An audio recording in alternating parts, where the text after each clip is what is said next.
Welcome back, everyone. We are currently in the middle of a series between DeMusliM versus Hasuobs. Game number 1 was a huge 7 barracks stim timing, which we're not used to seeing that often, but regardless is I wouldn't say well a stim done. timing, but just 7 racks. So it was medevacs. Yes. Well, like the timing was based off his medevacs, and then he saw the Colossus held back, made Vikings, and as a result pushed. But well, I mean, I guess if it wasn't a timing, it was just like it was just a push. It was push. it was definitely a timing. I wouldn't say a stim timing though. I mean, he had stim for a while. Okay.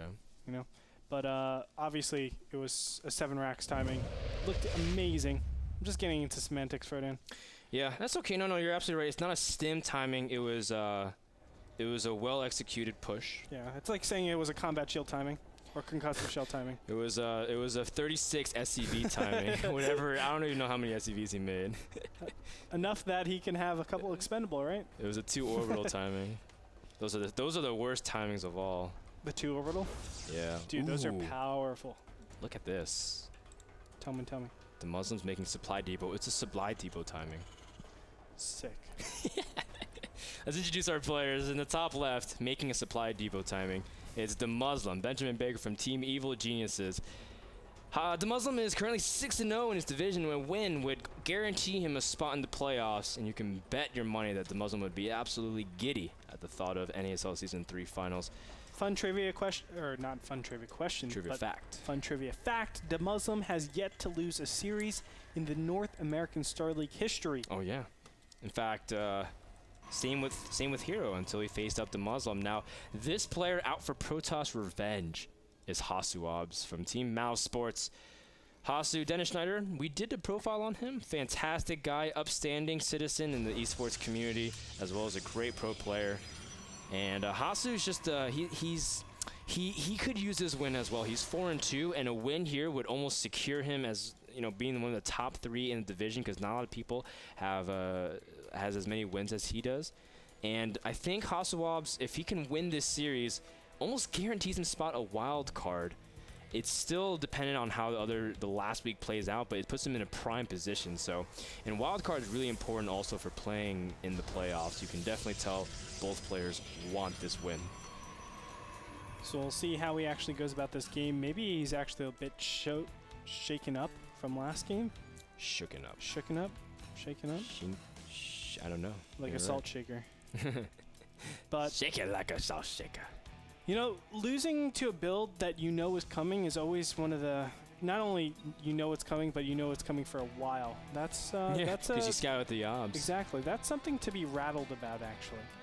So, it's a tough position for Hasuobs to be in, knowing that you basically have a map hack on, you still lost. That's how it actually feels like. So, I don't know. I don't know if that's going to rattle him up a little bit. He is a world-class player, so maybe it doesn't. But we'll see how he actually reacts from game number 2, ladies and gentlemen. And DeMusliM being, again, very annoying with his SCV. Very good job controlling and denying as long as he can on that fast Nexus. Now, Ohana is an interesting map for PvT. 2 base is extremely easy to defend from both sides, especially because, there's nothing really that... I mean, the blink options are very limited. We've been seeing a lot of blink, though, but defensive blink, like MC uses that on this map especially. And so it's very hard to kind of like push in and really do a lot of damage and push out. And as a result, usually you can securely get 2 bases. Now, fast thirds are where things get really irky. And I'm wondering what both players have in store. As you can see, one Zell immediately get taken out. I don't think Hasu got that much information out of it, though. Well, he got exactly what he wanted to know. Which the expansion? Yeah, I mean, I'm sure he saw the matches of DeMusliM versus Hero. Yeah, and he's like, I do not want to lose to a 2 racks pressure. That will be the it was absolute 3 worst racks, thing. I think, actually. Oh yeah, it was 3 racks. You're right. It was 3 racks. But same build coming out from DeMusliM. He's going for the reactor and tech lab. Yep, and so again, Hasu has been showing that he's playing conservative, goes for 2 base, and then expands slowly to the 3rd. And DeMusliM, with this kind of knowledge, could try to change things up. He is going for a very similar 2 racks opening, and he can tech after this point, and get up his engineering bay as well, and go for fast +1 while going for starport. But the question is, will he going to follow up with another 7 racks, or is he going to be able to have more flexibility in his build, go for an expansion, try to out-macro his opponent? But again, DeMusliM on record for saying that he knows he has to capitalize on that mid-game timing against Protoss. Correct.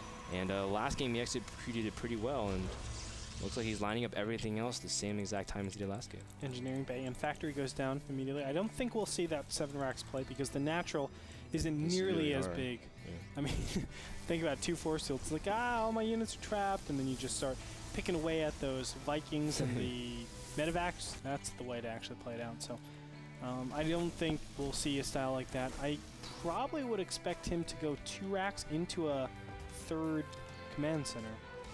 That's probably the best way to play out Ohana in my opinion, especially playing towards your player who is Hasuobs, who doesn't go for 2 base all-ins, or is known for not going 2 base all-ins, excuse me. I think that would be the best way to actually play this out, but we'll see. DeMusliM is a tricky lad. He is the Devil Terran after all, but Hasuobs, I mean, he's also very predictable as well, and you can see that he has his robotics bay already in production. Again, similar to what he did last game. And he has his 4 gases very quickly. Now, the big difference is whether or not Hasu is going to try to go for a defensive approach and go for a fast 3rd, or it can go for maybe a Squirrel type push where you get really aggressive with just a few Colossus and capitalize before Terran can even get a significant amount of Vikings out. But with this fast Colossus, it's just so, it's just like, wow, I just need that Colossus, and then all of a sudden I'm safe for a long time. And that's pretty much what Hasu is going for. But DeMusliM, setting up exactly like he did in game number 1. The only question is, just like you said, is he going to follow with more racks or a command center? The Observer is already in, scouting everything out, so let's see what Hasuobs actually knows. It's the same exact build. He's going to keep around here, though, for quite a long time, I think, just to make sure what the follow-up is. He wants to see if there's additional barracks over here or not. But no? Oh, he's actually playing with... Oh, he doesn't want it to die. Okay. I'll take that. I'll take that. DeMusliM finally has his first 2 medevacs out. It looks like it is continued barracks.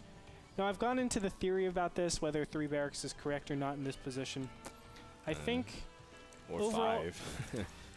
or 5, that's true. But I think, these 3 additional barracks are better suited maybe 30 minutes or a minute later, just because there's no real timing. I mean, he's going to find out that he is up against Robotics Bay, and technically Protoss should be able to defend any form of Marine Marauder, like huge mass of them. So I think going the extra 5 barracks, or excuse me, the extra 3 barracks actually turns out to be fruitless. Just go a quicker command center, and you're basically doing the same thing, except reordering your buildings so that you're a lot more efficient. You get higher economy. Yeah, and Hasuobs spending a lot of his gas into tech. Normally we see Protoss go for Twilight, go for, fast blink at this point. They really want to shut down drop play from Terrans. That's what MC has been doing. It's when he's been doing successfully, especially at the Red Bull Battlegrounds. And now we see DeMusliM going to try to drop while shutting down any attempt from Hasu to take a 3rd. Has to be very cautious on not losing his army. The drop in the main is about to get picked off, though. Hasuobs has the Stalkers in position. You see immediate stim from DeMusliM, but shouldn't be able to hold it up. And Hasuobs deflects a very nice drop attempt. Beautiful. Absolutely beautiful. Cleans up that medevac. 10 supply right there. That's a pretty nice advantage. Normally when that happens, you just go out and say, okay, I'll go take my expansion. Because at this point, I mean, can Terrans really pressure on anymore? Do you really want to be in a position where it's like, oh, I lost my 2nd medevac? Well, all of a sudden I only have 2 medevacs. Yeah. Because Vikings have to be produced at this position. Unit tab shows 4 Vikings out, yes. Yeah, and I mean, DeMusliM had a 3rd going up the entire time, so just like we were saying, you're gonna scale back the aggression a little bit. Still go up to 7 racks, don't get me wrong. He's gonna have those barracks in production, but this time he has a 3rd command center, and he knows it's much earlier than Hasu's, and that's gonna be the key difference maker. Hasu, I love how active he is with his observer. Love the fact that he's been incessant on controlling a lot of vision, making sure to maybe catch sight of any medevac attempts. Yeah. And that's going to be really key because, again, DeMusliM, if he tries to go for any drops, shutting them down will be very key, especially now that the mid-game is going to start swinging towards the favor of Protoss. I do want to say the +2 armor started up a lot faster than any of the upgrades that DeMusliM has. So that relative upgrade advantage will hold true for the rest of the game. That's really convenient for Hasuobs, as having an upgrade advantage, I mean, it's needless to say, you've seen it time and time again where Zealots can tank forever with the power of Guardian Shield. Yeah. No, they can.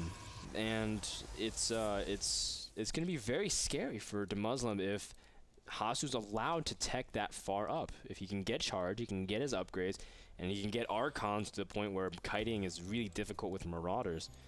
And DeMusliM realizes this. I mean, he does have +2/+2 on the way, just like you said, and lining up a lot of production. For sure, he can easily max quickly off of these amount of barracks, and then he can go for a quick push based off hitting max N22. But Hasu is also going to be really hard to kill as well. He has 4 Colossi, making it difficult to attack into. And at the same time, what makes it the hardest is that Hasu is being very cautious. He has a pylon on the left to make sure to catch any drops, and he's got an observer keeping tabs on the army at all times. Not only that, he has the observer on the right-hand side catching any drops as well, so he's on top of everything. Really like where he's going. But really great control by DeMusliM. What Hasuobs is trying to do in this position is pick off any form of medivacs, but of course he's not going to let it happen. And again, blinks back. So, you know, any medevac kills actually helps out so much. It reduces the ability to stim over and over and over again. Yeah, big time. Medevacs are really big. That's why a lot of Protoss players are prioritizing them in battles. Ooh, this is a really tough timing. DeMusliM moving before his 2/2 and +2 armor finish for Protoss. And that's going to be very tough. But you know what? Hasu backs off knowing that he needs charge. Charge will be the huge enabler to really keep these units at bay. Hasu trying to move out with the Stalkers to pick off any of the units. And at this point, DeMusliM going for that max timing here with 2/2 will be absolutely fearsome. It has a huge influx of units. Can Hasuobs hold off against this? If this third drops without any repercussions, that'll be bad news for our Protoss. A massive stim from DeMusliM, and if you see the sentries trying to get into the battle to force field it, the Stalkers blinking forward, and the units are trapped from DeMusliM. The Colossi are dropping quickly, though. Can the Vikings finish it off in time? DeMusliM cutting back as fast as he can. The third drops as well, but DeMusliM cutting back with as much ferocity as he can. The medevacs are about to go down, which means his stims are very limited, and with that, the army supplies do trade, but that is good news for DeMusliM as long as he can prevent the counterattack. Absolutely beautiful play by Hasuobs, and all he needs to do is put pressure. He killed every single one of the medevacs. No, don't go High Templars in this position. I don't think he should do that because really his opponent can't get any more medevacs. I mean, he's down to these 2, and that's it. So if he keeps up the Colossus production, he'll basically say, keep getting Vikings, don't get medevacs. I have a lot of momentum going into this, and I can take you out right now. I still feel like DeMuslim's in a good position, though, because this third is a planetary, and it's going to be hard to remove. They can't trade base for base, and Hasu can't just remake here and try to go back up from scratch, and DeMuslim's just going to get a huge production advantage. So that's what I'm saying when DeMusliM is in a pretty good spot. The couple things Hasu does have, he does have that +3/+3 slightly faster, and he is, you know, pretty much still keeping his sentry count, which is really valuable. But regardless, I feel like DeMusliM now has a huge thing because he traded, just like you were saying, we were talking the other day, trades in this position favor Terran a lot because killing off the Colossus is not that, especially if he's going for High Templars. Oh, wow. Well, maybe the High Templars will work out. Hasuobs is, of course, a better Protoss than me. You can see another starport and a factory started. How many ghosts out in the field? None. Ouch. So this is going to do so well. And there's the big scan revealing that High Templars are out and about. But he does not want to engage just yet, as DeMusliM is at a max supply to, of course, the 140 supply that Hasuobs is at. I love the fact that DeMuslim's going to try to see if he can cut off the army. Knows he wants to engage in the open front. Has to dodge these storms, but with force fields and storm, funky things can happen. Here comes a huge stim and a storm. DeMusliM runs straight into it, taking a huge amount of damage. Now keep in mind, he doesn't have that much medevac energy. Can't really afford to stim that many more times. DeMusliM could easily give up a huge amount of his army supply. And just like that, a blink backwards. And DeMusliM knows that he can't stick around for that much longer. Just have pylons all around the edge, but they can't see up, so it's unfortunate. He's trying to do a little bit of pressure, I guess, in the main, or maybe just scout out for medevac drops. But still, I think Hasuobs is in a great position. This is a fantastic position where opponents don't have ghosts out, so High Templars have like a huge amount of momentum going into this. Not only that, 3-3 is about to finish, but Hasuobs, I mean, we've seen time and time again, he doesn't like to use timings. It's unfortunate, but I really feel like this 3-3 upgrade timing would be so successful, as he does have, what is this, a good minute and a half to actually use this advantage. And before Ghost can really get out, DeMuslim's starting to donate some of his SCV supply, and that's just a huge indication. He says, my opponent's maxed. That's a bit dangerous, actually, Frodan. I don't agree with that on only 2 orbital command centers. Oh, you're right. He doesn't have a third. He has a planetary, just like you were saying. So I guess at this point, DeMuslim is just trying to gear up as large as army as he can. He knows the next confrontation could be the last. Hasuobs taking his 4th base. DeMuslim is also gearing up to take his. 3 ghosts are out onto the field. Doesn't necessarily have the energy to EMP just yet, but he could snipe. And as the seconds tick closer, it's going to be very beneficial for Hasuobs to try and capitalize before the ghost count gets high. But DeMuslim's doing a fantastic job. He was freeing up supplies so that way we can get more ghosts out into the field. Correct. And I love that, obviously. 6 ghosts on the way out as we speak. That'll be able to deal with the High Templars pretty efficiently. And we've seen time and time again, DeMuslim's control of ghosts and his ability to snipe before the battle even really starts is so powerful. He had a great game with Hero where he did that. Oh, wow. Nice pick off. That's exactly the kind of stuff that's so annoying. Oh, my God. A pretty big storm, and there's no real punishment from DeMuslim. Look at that blink backwards, and DeMuslim scans, and just like that, some part of his army gets donated immediately. And another storm trying to see if he can push back the ghost. Oh, DeMuslim trying to see if he can snipe off some of those Templars. Good trades from both players as those ghosts get the snipes off, but Hasuobs does manage to land the storms. This 4th base from DeMuslim can't drop just yet because of the probe. So this battle is being really important. A storm on the ghost, but a huge EMP landing on some of the stalkers. Now a lot of those elves are weak too, but a huge storm as well. DeMuslim needs to EMP the rest of the units before any more storms. DeMuslim also trying to spare out his units. GG. Hasuobs holds on and ties up the series 1-1 after a fantastic display of patience and poise. That's the Hasuobs style that I know and love, and he played so well in that game. Just so patient with the storms, but still I feel like there was a big timing where he could have really hit his opponent, you know, obviously with that 3-3 being up, but he played patient, said, I'm so confident with my micro and with my storms that I'm just going to play to that end game, get to 200-200, and there's nothing nothing you can do about it. You got 3-3 Colossus Storm with charge lots, and he even kept sentries alive for like Guardian Shield and whatnot. That's the dream. Yeah, that's the dream. Guys, thank you so much to Kingston HyperX for providing SSD and memory to NASL Season 3. And I know we plugged that right before the last game, but we just love them that much. We'll be back with game number 3, the deciding match between DeMuslim versus Hasuobs. Which European is going to be able to take the series? The answer is after this.